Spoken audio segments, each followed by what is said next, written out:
Hi అండి. అందరూ ఎలా ఉన్నారు? బాగున్నారా? నేను బాగున్నానండి.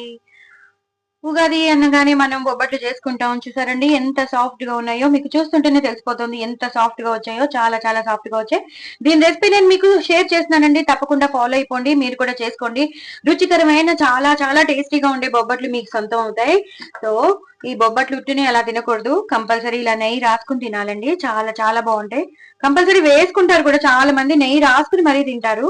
నేను నెయ్యి రాసుకుని మీకు చూపిస్తున్నాను. సో అంత టేస్టీగా ఉంటాయి. దయచేసి మీరు అందరూ తప్పకుండా నా ఛానల్ ని సబ్స్క్రైబ్ చేసుకోండి, సపోర్ట్ చేయండి. చాలా చాలా టేస్టీ అయిన బొబ్బట్లండి.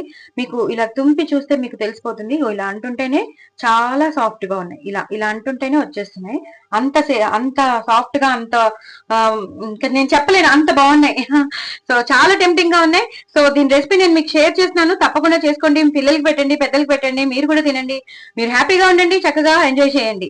బట్ ఇలాంటి బొబ్బట్లు మాత్రం మీరు అస్సలు మిస్ అవ్వద్దు. చాలా చాలా టేస్టీగా ఉండే బొబ్బట్లండి. బాయ్ అండి. నా ఛానల్ ని మాత్రం సబ్స్క్రైబ్ చేసుకోవడం మర్చిపోద్దే. బాయ్ అండి.